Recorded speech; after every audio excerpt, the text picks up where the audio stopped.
el incomprendido mundo de lo profético.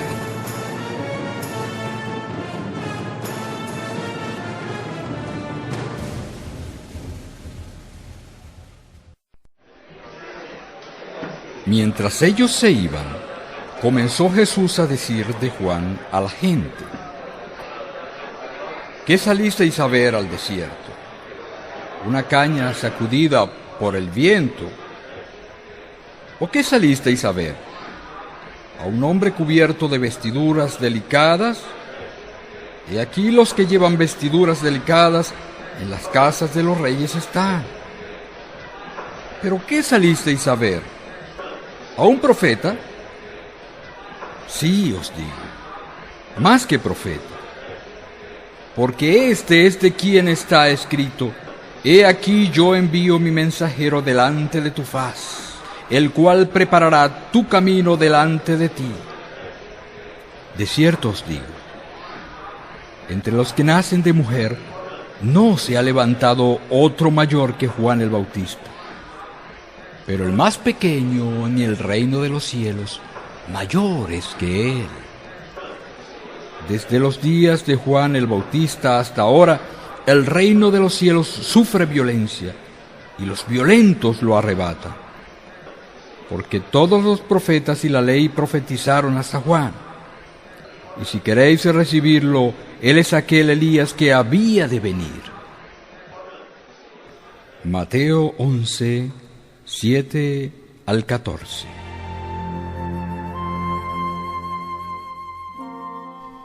Comenzamos este estudio destacando algunas generalidades acerca del ministerio profético. Recuerdo que dejamos para comentar luego lo relativo al pasaje de Mateo 11:13, que dice: porque todos los profetas y la ley profetizaron hasta Juan. Mucha gente, afianzándose en este texto, dice que en efecto todos los profetas fueron hasta Juan, y que por lo tanto en nuestros tiempos no debe reconocerse este ministerio, es decir, que no hay verdaderos profetas de Dios en estos tiempos. Claro está, esto es un argumento que manejan cada vez en menor número personas o ministros, porque la mayoría de las corrientes cristianas, evangélicas y no evangélicas, reconocen el ministerio profético en nuestros días. Si esto fuera así, habría algunas contradicciones bíblicas que, en todo caso, habría que buscarles explicación para que tengan un justo encuadre. Podemos comenzar con Efesios 4:11, que dice: y él mismo constituyó a unos apóstoles, a otros profetas, a otros evangelistas, a otros pastores y maestros. Precisamente el doctor Scofield, un reconocido maestro desde hace muchos años, decía en su conocida Biblia de estudio: vemos al Espíritu Santo otorgando dones espirituales a los miembros del cuerpo de Cristo. Se está refiriendo a este pasaje, Efesios 4:11. O sea, la capacidad para el desempeño de diversos ministerios. Aquí en Efesios, los dones que el Cristo glorificado confiere a su cuerpo, que es la Iglesia, son ciertos hombres que el Espíritu ha capacitado de manera especial. Por ejemplo, apóstoles, profetas, evangelistas, pastores y maestros. Continúa diciendo Scofield: en 1 Corintios, los dones son talentos espirituales que el Espíritu concede para determinado servicio, mientras que en Efesios los dones son aquellos individuos que han recibido dichos talentos. Hasta aquí la cita. Claramente establece una diferencia hoy vista de esa manera, que unos son los ministerios y otros son los dones. Es decir, que los dones pueden estar diseminados en cualquiera de los miembros de la iglesia. No podría decir procurad ser profeta, ya innata que Dios establece y los ha escogido desde el vientre de la madre. Si asumimos como cierto que los profetas fueron hasta Juan y que después no hubo más profetas, habría una contradicción o un punto encontrado en Hechos 11:27. Dice: en aquellos días unos profetas descendieron de Jerusalén a Antioquía. Entendemos que la escritura fue inspirada por el Espíritu Santo. Por lo tanto, no creo que Lucas se haya equivocado acá. También en el mismo libro de los Hechos de los Apóstoles, en el capítulo 15, versículo 32, dice lo siguiente: y Judas y Silas, como ellos eran profetas, consolaron y confirmaron a los hermanos con abundancia de palabras. Allí tenemos otro pasaje. Si tenemos como cierto que no hay contradicciones en la Biblia, porque si las hubiese, las tendríamos que otorgar al Espíritu Santo, por cuanto la misma palabra dice que toda escritura allí establecida es inspirada por Dios. Entonces, si así lo tomamos, tendríamos que encontrarnos con que cualquier aparente contradicción se debe a una mala interpretación.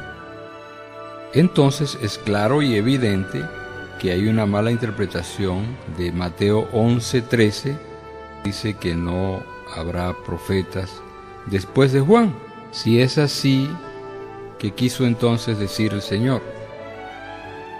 Pues ubiquémonos en el contexto del asunto que viene tratando.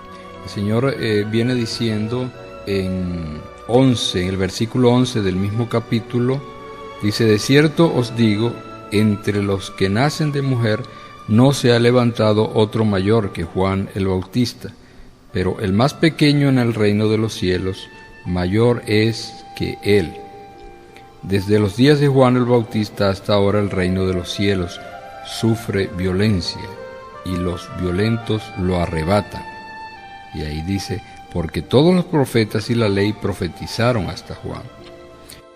Se está refiriendo a que el contenido de esas profecías, de todos estos profetas que precedieron a Juan el Bautista, dirigían su norte hacia el Mesías y a su reino final, a su reino eterno, que comenzaba a sembrar sus bases en la primera venida del Señor Jesucristo.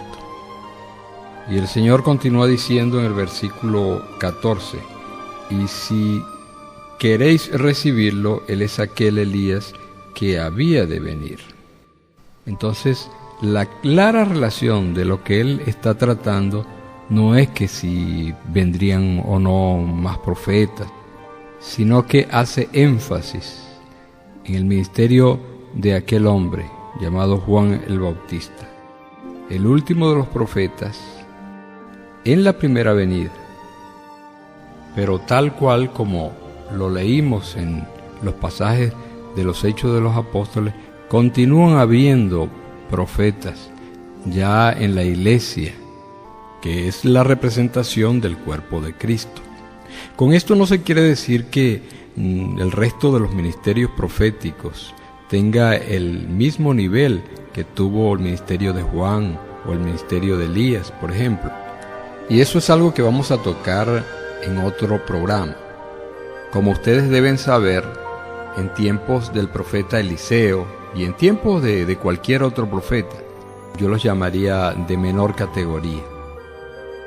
Incluso el propio Eliseo, en las regiones de Nayot precisamente, comandaba o adiestraba a un grupo de pequeños profetas. Él los llamaba la compañía de profetas o la escuela de profetas. Asimismo pensamos debe ser en este tiempo.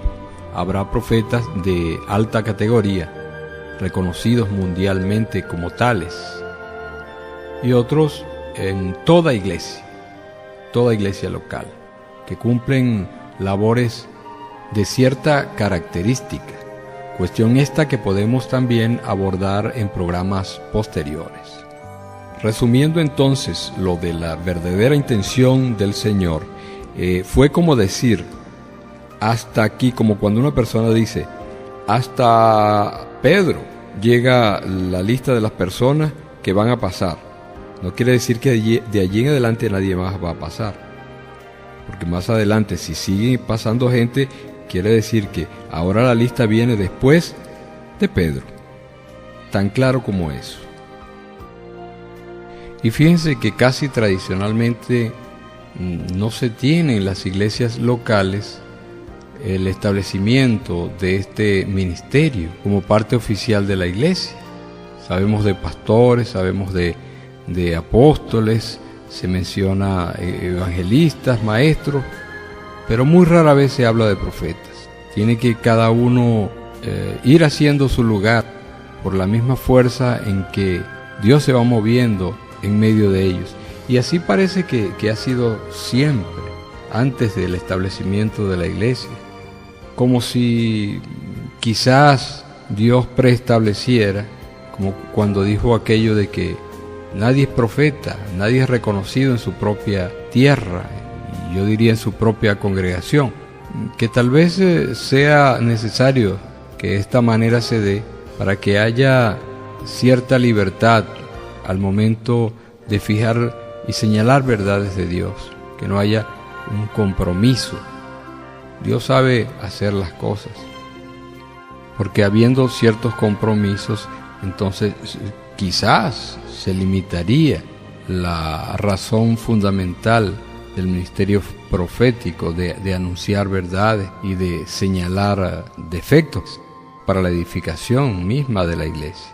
Fíjense lo que sucedió con el profeta Natán y el rey David.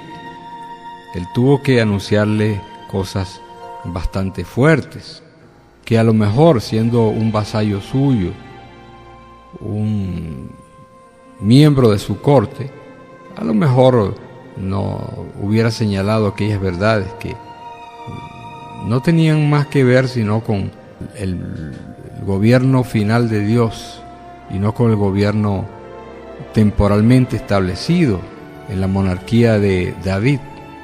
Fíjense lo que dice acá en este mismo texto que conseguimos en la red. No faltaba en Israel la peste de los falsos profetas. El profeta de Dios se distingue del falso por la veracidad y por la fidelidad con que transmite la palabra del Señor, aunque tiene que anunciar a veces cosas duras. Está lleno del Espíritu del Señor, de justicia y de constancia para decir a Jacob sus maldades y a Israel su pecado. Miqueas 3:8. El falso, al revés, se acomoda al gusto de su auditorio, habla de paz, es decir, anuncia cosas agradables y adula a la mayoría, porque esto se paga bien. Y bien, el tema se torna cada vez más interesante, pero antes de continuar, vamos a oír una alabanza musical.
de pronto vi una luz,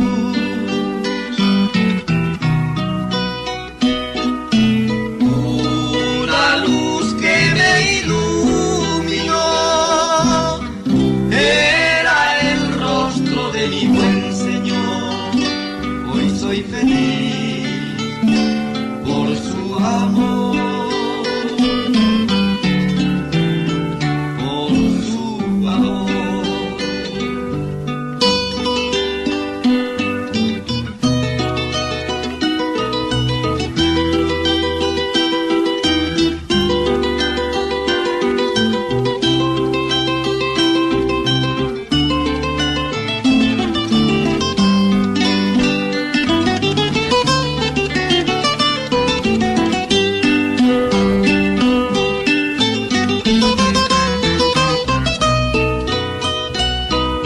Siempre me burlaba de la verdad y de ti,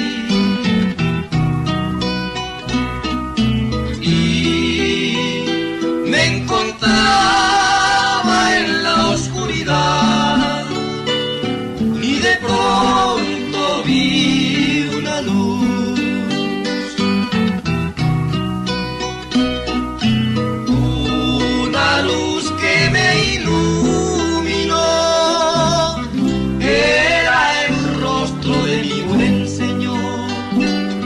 Soy feliz por su amor, por su amor,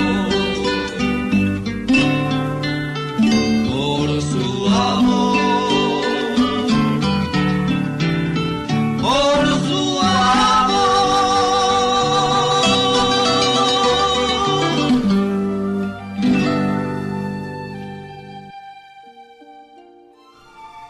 El profeta auténtico es universal, predica a todos, a los ministros, a los sacerdotes. El falso, en cambio, no se atreve a decir la verdad a los poderosos. Es muy nacionalista, por lo cual no profetiza contra su propio pueblo ni lo exhorta al arrepentimiento. Por eso los verdaderos profetas tenían adversarios que los perseguían y martirizaban. Véase lo que el mismo rey dice a Dios en el Salmo 16:4. Los falsos, al contrario, se veían rodeados de amigos, protegidos por los reyes y obsequiados con enjundiosos regalos.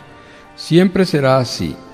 El que predica los juicios de Dios puede estar seguro de encontrar resistencia y contradicción, mientras aquel que predica lo que gusta a los oídos, 2 de Timoteo 4:3, puede dormir tranquilo.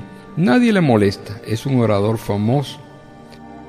El profeta viene siendo como el ministro de Estado para un presidente de la República, así como los gobernadores son los pastores. En el Nuevo Testamento dice muy claramente que la profecía es para la iglesia. Es un mecanismo activado por Dios para la supervisión, la corrección, la edificación, la dirección, desde la dirección de Dios en las alturas hacia la conexión con la iglesia en la tierra. A veces hay la tendencia de pensar que para que algo provenga de Dios tiene que claramente hablar de bendiciones, es decir, la edificación a través de bendiciones, y no de sentencias, juicios. Lean lo que sucedió en tiempos de Jeremías. Está en el capítulo 28. Allí vemos la confrontación entre dos profetas, uno anunciando bendiciones y el otro anunciando juicios. Podemos inferir que la palabra de Jeremías fue rechazada por ir en contra de los intereses de la nación y por ir en contra de las bendiciones que toda nación espera. Y desde luego por la forma tan extraña en que Jeremías presentó aquella profecía. No se olviden que el ministerio profético de Jeremías fue signado por el simbolismo a través de hechos reales. Y en este preciso momento, cuando hace aquellos anuncios para su pueblo, es cuando se presenta con un yugo de bestia sobre su cuello. Queremos reiterar que este precisamente es el cuarto tipo de visión, que también lo usó Dios a través de Oseas. Profetizar basándose en hechos reales que están a la vista o que se efectúan a la vista para ilustrar un mensaje de Dios. Ya conocemos la historia y las consecuencias que trajo para el pueblo de Judá el haber rechazado las palabras de Jeremías. Sabemos de los juicios que vinieron sobre la nación y sobre su rey Sedequías. Y sabemos del libro de Lamentaciones, en el que Dios manifiesta su queja y su lloro a través de Jeremías por las cosas difíciles y duras que tuvo que hacer pasar a la nación de Israel. Y todo precisamente por haber rechazado o por no haber entendido en su tiempo la palabra profética. Fíjense entonces lo importante de saber entender y discernir el mensaje profético de Dios en un momento determinado para una persona, para una iglesia o para una nación. Pero entiéndase como muy importante la necesidad de la disposición abierta para entender, para aprobar la profecía y aceptarla. Lamentablemente esa prueba casi siempre viene demasiado tarde, porque la prueba de la palabra dicha viene siendo el juicio llegado, la palabra cumplida. Y esto fue precisamente lo que sucedió a aquel pueblo. Imaginen aquella situación en una congregación, porque ellos estaban en el templo. Dice Ananías entonces, dirigiéndose a aquella asistencia: Así habló Jehová de los ejércitos, Dios de Israel, diciendo: Quebranté el yugo del rey de Babilonia. Dentro de 2 años haré volver a este lugar todos los utensilios de la casa de Jehová que Nabucodonosor, rey de Babilonia, tomó de este lugar para llevarlos a Babilonia. Y yo haré volver a este lugar a Jeconías, hijo de Joacín, rey de Judá, y a todos los transportados de Judá que entraron en Babilonia, dice Jehová, porque yo quebrantaré el yugo del rey de Babilonia. Entonces respondió el profeta Jeremías al profeta Ananías, delante de los sacerdotes y delante de todo el pueblo que estaba en la casa de Jehová. Y dijo el profeta Jeremías: Amén. Así lo haga Jehová. Confirme Jehová tus palabras, con las cuales profetizaste que los utensilios de la casa de Jehová y todos los transportados han de ser devueltos de Babilonia a este lugar. Con todo esto, escucha ahora estas palabras que yo hablo en tus oídos y en los oídos de todo el pueblo. Los profetas que fueron antes de mí y antes de ti en tiempos pasados profetizaron guerra, aflicción y pestilencia contra muchas tierras y contra grandes reinos. El profeta que profetiza de paz, cuando se cumpla la palabra del profeta, será conocido como el profeta que Jehová en verdad envió. Con estas palabras no solamente Jeremías quiere significar que el pueblo siempre prefiere que se les hable de cosas bonitas, de bendiciones. Y eso está muy bien, porque todos queremos escuchar cosas bonitas y muchas bendiciones. Pero no debemos rechazar el juicio de Dios cuando es anunciado, o cuando somos advertidos de no hacer tal o cual cosa para evitar esos juicios. Notemos lo que Dios le dice a Isaías. Está en el capítulo 30, versículo 8 en adelante. Ve pues ahora y escribe esta visión en una tabla delante de ellos, y regístrala en un libro, para que quede hasta el día postrero eternamente y para siempre. Porque este pueblo es rebelde, hijos mentirosos, hijos que no quisieron oír la ley de Jehová, que dicen a los videntes, no veáis, y a los profetas, no nos profeticen lo recto. Decidnos cosas halagüeñas, profetizad mentiras. Y muy claramente en el versículo que sigue, la Escritura deja ver que rechazar el mensaje profético es rechazarle a Él, al Dios Altísimo. Miren cómo dice: dejad el camino, apartaos de la senda, quitad de nuestro camino al Santo de Israel. ¡Qué enseñanza más clara y elocuente! Analicemos lo que sigue. En el libro de Jeremías, capítulo 13, dice lo siguiente: Así me dijo Jehová, ve y cómprate un cinto de lino y cíñelo sobre tus lomos, y no lo metas en agua. Y compré el cinto conforme a la palabra de Jehová, y lo puse sobre mis lomos. Vino a mí segunda vez palabra de Jehová, diciendo: Toma el cinto que compraste, que está sobre tus lomos, y levántate y vete al Éufrates, y escóndelo allá en la hendidura de una peña. Fui y lo escondí junto al Éufrates, como Jehová me lo mandó. Y sucedió que después de muchos días me dijo Jehová: levántate y vete al Éufrates, y toma de allí el cinto que te mandé esconder allá. Entonces fui al Éufrates, y cavé y tomé el cinto del lugar donde lo había escondido. Y he aquí que el cinto se había podrido, para ninguna cosa era bueno. Y vino a mí palabra de Jehová diciendo: Así ha dicho Jehová, así haré podrir la soberbia de Judá y la mucha soberbia de Jerusalén. Nosotros que leemos este pasaje decimos, vamos a llamarlo como con cierta hipocresía histórica. Sí, yo creo todo eso, pero habría que preguntarse, ¿creeríamos igual si hubiésemos estado en aquellos tiempos?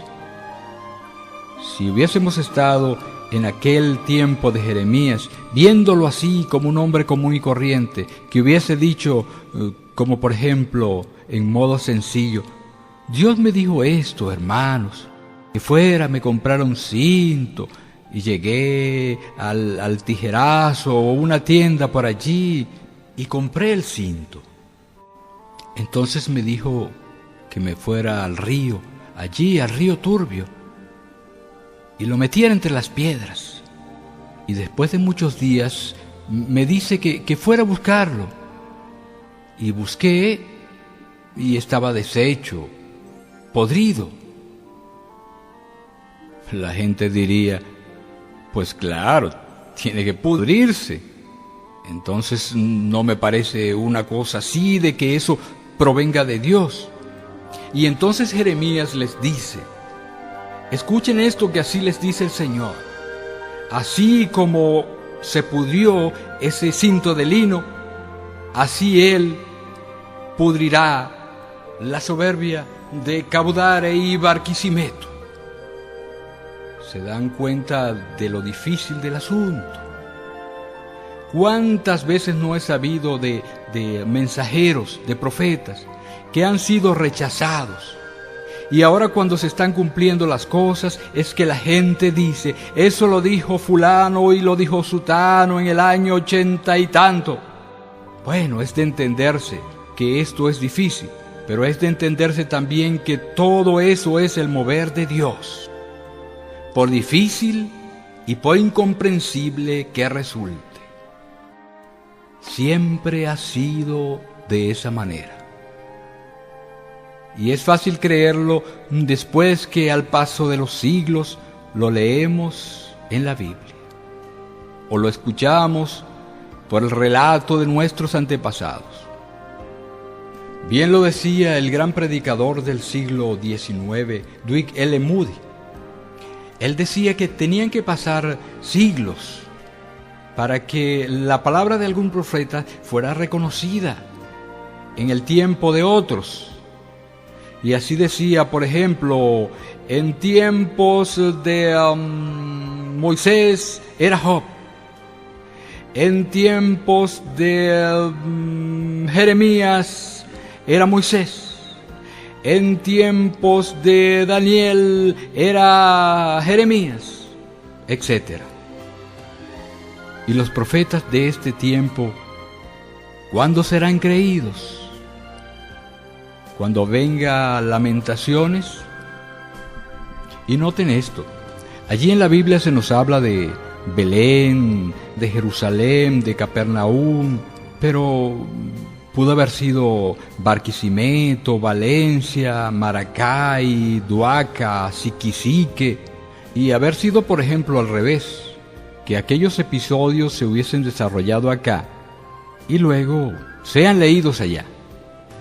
Sé que entienden lo que quiero decir. Es asunto de un ejercicio de fe, de certeza, de convicción, del seguimiento del fruto y de las señales de Dios, para comprobar la certeza de las cosas, sin argumentos de por medio más que lo que dicen las Sagradas Escrituras acerca de las cosas que veríamos en nuestros tiempos y en todos los tiempos. Y bien, mis amigos y hermanos, es todo por hoy. La invitación es para el próximo domingo a la misma hora, cuando estaremos analizando el incomprendido mundo de lo profético. Les habló su amigo y hermano Hernán Álvarez. Dios les bendiga y les guarde.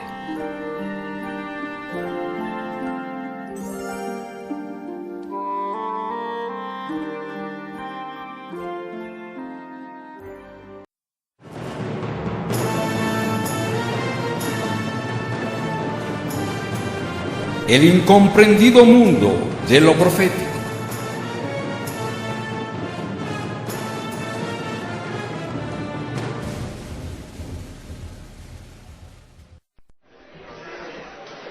Mientras ellos se iban, comenzó Jesús a decir de Juan a la gente: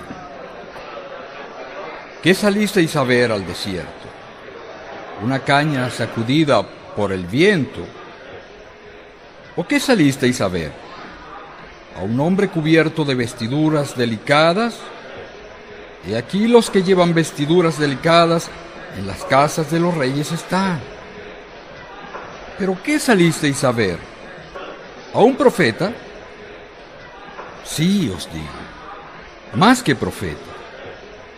Porque este es de quien está escrito: He aquí yo envío mi mensajero delante de tu faz, el cual preparará tu camino delante de ti.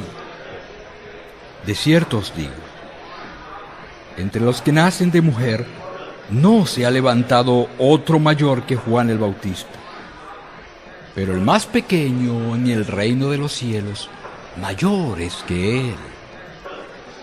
Desde los días de Juan el Bautista hasta ahora, el reino de los cielos sufre violencia, y los violentos lo arrebatan. Porque todos los profetas y la ley profetizaron hasta Juan.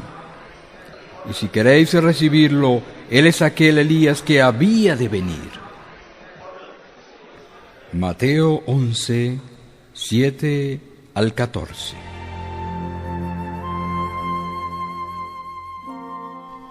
Comenzamos este estudio destacando algunas generalidades acerca del ministerio profético.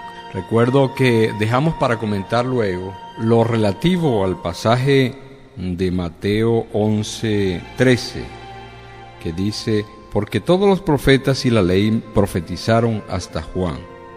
Mucha gente, afianzándose en este texto, dice que en efecto todos los profetas fueron hasta Juan, y que por lo tanto en nuestros tiempos no debe reconocerse este ministerio. es decir, que no hay verdaderos profetas de Dios en estos tiempos. Claro está, esto es un argumento que manejan cada vez en menor número personas o ministros, porque la mayoría de las corrientes cristianas, evangélicas y no evangélicas, reconocen el ministerio profético en nuestros días. Si esto fuera así, habría algunas contradicciones bíblicas que, en todo caso, habría que buscarles explicación para que tengan un justo encuadre. Podemos comenzar con Efesios 4:11, que dice: y él mismo constituyó a unos apóstoles, a otros profetas, a otros evangelistas, a otros pastores y maestros. Precisamente el doctor Scofield, un reconocido maestro desde hace muchos años, decía en su conocida Biblia de estudio: vemos al Espíritu Santo otorgando dones espirituales a los miembros del cuerpo de Cristo. Se está refiriendo a este pasaje, Efesios 4:11. O sea, la capacidad para el desempeño de diversos ministerios. Aquí en Efesios, los dones que el Cristo glorificado confiere a su cuerpo, que es la Iglesia, son ciertos hombres que el Espíritu ha capacitado de manera especial. Por ejemplo, apóstoles, profetas, evangelistas, pastores y maestros. Continúa diciendo Scofield: en 1 Corintios, los dones son talentos espirituales que el Espíritu concede para determinado servicio, mientras que en Efesios los dones son aquellos individuos que han recibido dichos talentos. Hasta aquí la cita. Claramente establece una diferencia hoy vista de esa manera, que unos son los ministerios y otros son los dones. Es decir, que los dones pueden estar diseminados en cualquiera de los miembros de la iglesia. No podría decir procurad ser profeta, ya innata que Dios establece y los ha escogido desde el vientre de la madre. Si asumimos como cierto que los profetas fueron hasta Juan y que después no hubo más profetas, habría una contradicción o un punto encontrado en Hechos 11:27. Dice: en aquellos días unos profetas descendieron de Jerusalén a Antioquía. Entendemos que la escritura fue inspirada por el Espíritu Santo. Por lo tanto, no creo que Lucas se haya equivocado acá. También en el mismo libro de los Hechos de los Apóstoles, en el capítulo 15, versículo 32, dice lo siguiente: y Judas y Silas, como ellos eran profetas, consolaron y confirmaron a los hermanos con abundancia de palabras. Allí tenemos otro pasaje. Si tenemos como cierto que no hay contradicciones en la Biblia, porque si las hubiese, las tendríamos que otorgar al Espíritu Santo, por cuanto la misma palabra dice que toda escritura allí establecida es inspirada por Dios. Entonces, si así lo tomamos, tendríamos que encontrarnos con que cualquier aparente contradicción se debe a una mala interpretación. Entonces es claro y evidente que hay una mala interpretación de Mateo 11:13. Dice que no habrá profetas después de Juan. Si es así, ¿qué quiso entonces decir el Señor? Pues ubiquémonos en el contexto del asunto que viene tratando. El Señor viene diciendo en el versículo 11 del mismo capítulo, dice: de cierto os digo, entre los que nacen de mujer no se ha levantado otro mayor que Juan el Bautista, pero el más pequeño en el reino de los cielos mayor es que él. Desde los días de Juan el Bautista hasta ahora el reino de los cielos sufre violencia, y los violentos lo arrebatan. Y ahí dice, porque todos los profetas y la ley profetizaron hasta Juan. Se está refiriendo a que el contenido de esas profecías, de todos estos profetas que precedieron a Juan el Bautista, dirigían su norte hacia el Mesías y a su reino final, a su reino eterno, que comenzaba a sembrar sus bases en la primera venida del Señor Jesucristo. Y el Señor continúa diciendo en el versículo 14, y si queréis recibirlo, Él es aquel Elías que había de venir. Entonces, la clara relación de lo que Él está tratando no es que si vendrían o no más profetas, sino que hace énfasis en el ministerio de aquel hombre llamado Juan el Bautista, el último de los profetas en la primera venida. Pero tal cual como lo leímos en los pasajes de los Hechos de los Apóstoles, continúan habiendo profetas ya en la iglesia, que es la representación del cuerpo de Cristo. Con esto no se quiere decir que el resto de los ministerios proféticos tenga el mismo nivel que tuvo el ministerio de Juan o el ministerio de Elías, por ejemplo. Y eso es algo que vamos a tocar en otro programa. Como ustedes deben saber, en tiempos del profeta Eliseo y en tiempos de cualquier otro profeta, yo los llamaría de menor categoría. Incluso el propio Eliseo, en las regiones de Nayot precisamente, comandaba o adiestraba a un grupo de pequeños profetas. Él los llamaba la compañía de profetas o la escuela de profetas.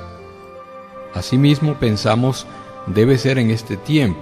Habrá profetas de alta categoría, reconocidos mundialmente como tales, y otros en toda iglesia local, que cumplen labores de cierta característica, cuestión esta que podemos también abordar en programas posteriores. Resumiendo entonces lo de la verdadera intención del Señor, fue como decir, hasta aquí, como cuando una persona dice, hasta Pedro llega la lista de las personas que van a pasar. No quiere decir que de allí en adelante nadie más va a pasar, porque más adelante, si sigue pasando gente, quiere decir que ahora la lista viene después de Pedro. Tan claro como eso. Y fíjense que casi tradicionalmente no se tiene en las iglesias locales el establecimiento de este ministerio como parte oficial de la iglesia. Sabemos de pastores, sabemos de apóstoles, se menciona evangelistas, maestros, pero muy rara vez se habla de profetas. Tiene que cada uno ir haciendo su lugar por la misma fuerza en que Dios se va moviendo en medio de ellos. Y así parece que ha sido siempre, antes del establecimiento de la iglesia. Como si quizás Dios preestableciera, como cuando dijo aquello de que nadie es profeta, nadie es reconocido en su propia tierra, y yo diría en su propia congregación, que tal vez sea necesario que de esta manera se dé para que haya cierta libertad al momento de fijar y señalar verdades de Dios, que no haya un compromiso. Dios sabe hacer las cosas, porque habiendo ciertos compromisos, entonces quizás se limitaría la razón fundamental del ministerio profético de anunciar verdades y de señalar defectos para la edificación misma de la iglesia. Fíjense lo que sucedió con el profeta Natán y el rey David. Él tuvo que anunciarle cosas bastante fuertes, que a lo mejor siendo un vasallo suyo, un miembro de su corte, a lo mejor no hubiera señalado aquellas verdades que no tenían más que ver sino con el gobierno final de Dios y no con el gobierno temporalmente establecido en la monarquía de David. Fíjese lo que dice acá en este mismo texto que conseguimos en la red. No faltaba en Israel la peste de los falsos profetas. El profeta de Dios se distingue del falso por la veracidad y por la fidelidad con que transmite la palabra del Señor, aunque tiene que anunciar a veces cosas duras. Está lleno del Espíritu del Señor de justicia y de constancia para decir a Jacob sus maldades y a Israel su pecado. Miqueas 3:8. El falso, al revés, se acomoda al gusto de su auditorio, habla de paz, es decir, anuncia cosas agradables y adula a la mayoría, porque esto se paga bien. Y bien, el tema se torna cada vez más interesante, pero antes de continuar, vamos a oír una alabanza musical.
El profeta auténtico es universal, predica a todos, a los ministros, a los sacerdotes. El falso, en cambio, no se atreve a decir la verdad a los poderosos. Es muy nacionalista, por lo cual no profetiza contra su propio pueblo ni lo exhorta al arrepentimiento. Por eso los verdaderos profetas tenían adversarios que los perseguían y martirizaban. Véase lo que el mismo rey dice a Dios en el Salmo 16:4. Los falsos, al contrario, se veían rodeados de amigos, protegidos por los reyes y obsequiados con enjundiosos regalos. Siempre será así.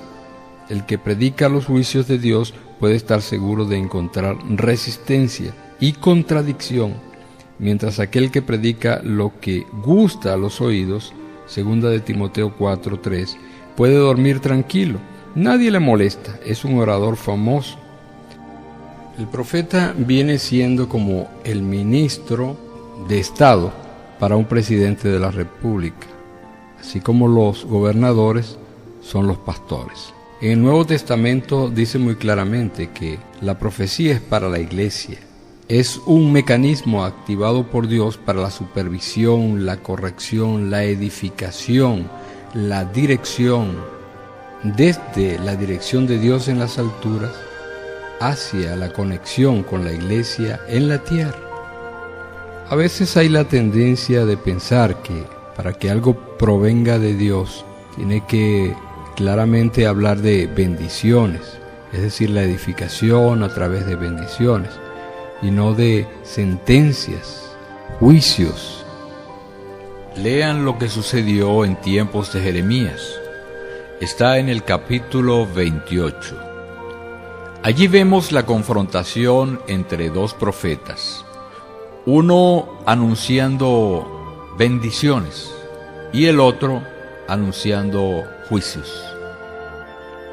Podemos inferir que la palabra de Jeremías fue rechazada por ir en contra de los intereses de la nación y por ir en contra de las bendiciones que toda nación espera. Y desde luego por la forma tan extraña en que Jeremías presentó aquella profecía. No se olviden que el ministerio profético de Jeremías fue signado por el simbolismo a través de hechos reales. Y en este preciso momento, cuando hace aquellos anuncios para su pueblo, es cuando se presenta con un yugo de bestia sobre su cuello. Queremos reiterar que este precisamente es el cuarto tipo de visión, que también lo usó Dios a través de Oseas. Profetizar basándose en hechos reales que están a la vista o que se efectúan a la vista para ilustrar un mensaje de Dios. Ya conocemos la historia y las consecuencias que trajo para el pueblo de Judá el haber rechazado las palabras de Jeremías. Sabemos de los juicios que vinieron sobre la nación y sobre su rey Sedequías. Y sabemos del libro de Lamentaciones, en el que Dios manifiesta su queja, su lloro a través de Jeremías por las cosas difíciles y duras que tuvo que hacer pasar a la nación de Israel. Y todo precisamente por haber rechazado o por no haber entendido en su tiempo la palabra profética.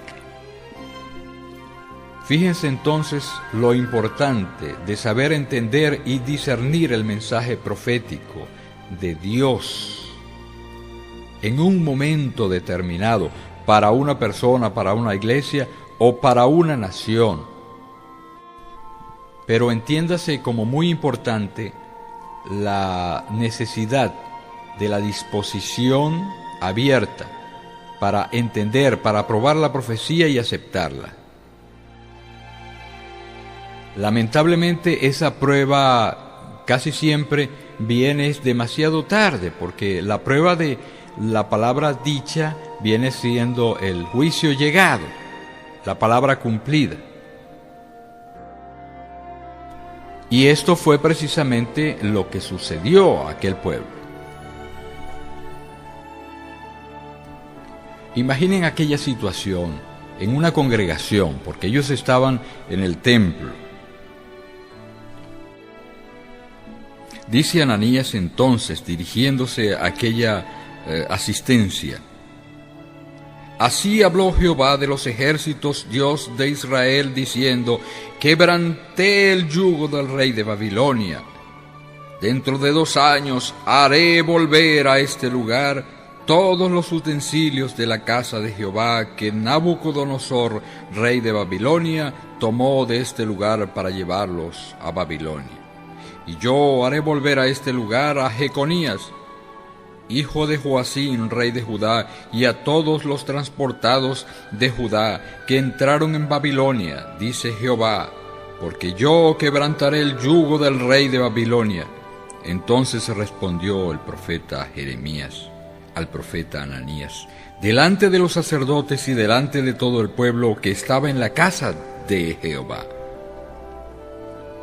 Y dijo el profeta Jeremías: Amén. Así lo haga Jehová.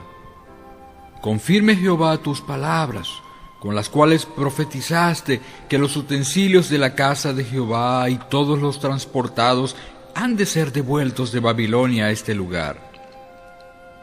Con todo esto, escucha ahora estas palabras que yo hablo en tus oídos y en los oídos de todo el pueblo. Los profetas que fueron antes de mí y antes de ti en tiempos pasados profetizaron guerra, aflicción y pestilencia contra muchas tierras y contra grandes reinos. El profeta que profetiza de paz, cuando se cumpla la palabra del profeta, será conocido como el profeta que Jehová en verdad envió. Con estas palabras, no solamente Jeremías quiere significar que el pueblo siempre prefiere que se les hable de cosas bonitas, de bendiciones. Y eso está muy bien, porque todos queremos escuchar cosas bonitas y muchas bendiciones. Pero no debemos rechazar el juicio de Dios cuando es anunciado o cuando somos advertidos de no hacer tal o cual cosa para evitar esos juicios. Notemos lo que Dios le dice a Isaías. Está en el capítulo 30, versículo 8 en adelante. Ve pues ahora y escribe esta visión en una tabla delante de ellos, y regístrala en un libro, para que quede hasta el día postrero eternamente y para siempre. Porque este pueblo es rebelde, hijos mentirosos, hijos que no quisieron oír la ley de Jehová, que dicen a los videntes: no veáis, y a los profetas: no nos profeticen lo recto. Decidnos cosas halagüeñas, profetizad mentiras. Y muy claramente en el versículo que sigue, la Escritura deja ver que rechazar el mensaje profético es rechazarle a Él, al Dios Altísimo. Miren cómo dice: dejad el camino, apartaos de la senda, quitad de nuestro camino al Santo de Israel. ¡Qué enseñanza más clara y elocuente! Analicemos lo que sigue. En el libro de Jeremías, capítulo 13, dice lo siguiente: Así me dijo Jehová: ve y cómprate un cinto de lino y cíñelo sobre tus lomos, y no lo metas en agua. Y compré el cinto conforme a la palabra de Jehová, y lo puse sobre mis lomos. Vino a mí segunda vez palabra de Jehová, diciendo: toma el cinto que compraste, que está sobre tus lomos, y levántate y vete al Éufrates, y escóndelo allá en la hendidura de una peña. Fui y lo escondí junto al Éufrates, como Jehová me lo mandó.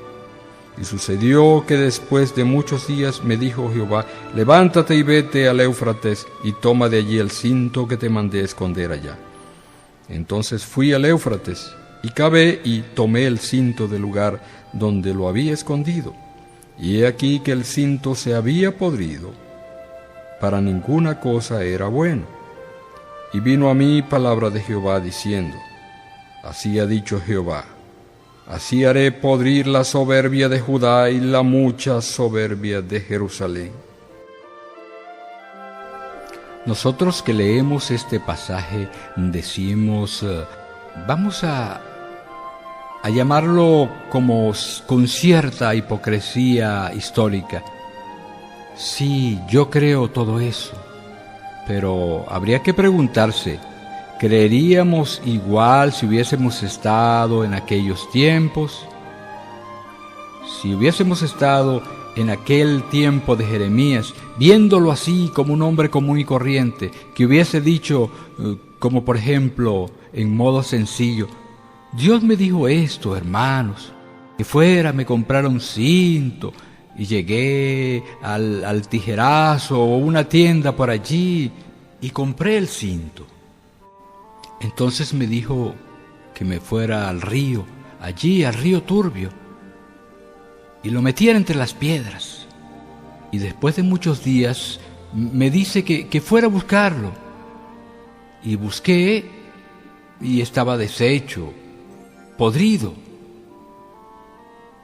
La gente diría: pues claro, tiene que pudrirse. Entonces no me parece una cosa así de que eso provenga de Dios. Y entonces Jeremías les dice: escuchen esto que así les dice el Señor. Así como se pudrió ese cinto de lino, así Él pudrirá la soberbia de Cabudare y Barquisimeto. ¿Se dan cuenta de lo difícil del asunto? ¿Cuántas veces no he sabido de mensajeros, de profetas, que han sido rechazados? Y ahora cuando se están cumpliendo las cosas, es que la gente dice: eso lo dijo fulano y lo dijo sutano en el año 80 y tanto. Bueno, es de entenderse que esto es difícil, pero es de entenderse también que todo eso es el mover de Dios. Por difícil y por incomprensible que resulte, siempre ha sido de esa manera. Y es fácil creerlo después que al paso de los siglos lo leemos en la Biblia, o lo escuchamos por el relato de nuestros antepasados. Bien lo decía el gran predicador del siglo XIX, Dwight L. Moody. Él decía que tenían que pasar siglos para que la palabra de algún profeta fuera reconocida en el tiempo de otros. Y así decía, por ejemplo, en tiempos de Moisés era Job, en tiempos de Jeremías era Moisés, en tiempos de Daniel era Jeremías, etc. Y los profetas de este tiempo, ¿cuándo serán creídos? Cuando venga Lamentaciones. Y noten esto, allí en la Biblia se nos habla de Belén, de Jerusalén, de Capernaum, pero pudo haber sido Barquisimeto, Valencia, Maracay, Duaca, Siquisique, y haber sido, por ejemplo, al revés, que aquellos episodios se hubiesen desarrollado acá y luego sean leídos allá. Sé que entienden lo que quiero decir. Es asunto de un ejercicio de fe, de certeza, de convicción, del seguimiento del fruto y de las señales de Dios, para comprobar la certeza de las cosas, sin argumentos de por medio más que lo que dicen las Sagradas Escrituras acerca de las cosas que veríamos en nuestros tiempos y en todos los tiempos. Y bien, mis amigos y hermanos, es todo por hoy. La invitación es para el próximo domingo a la misma hora, cuando estaremos analizando el incomprendido mundo de lo profético. Les habló su amigo y hermano Hernán Álvarez. Dios les bendiga y les guarde.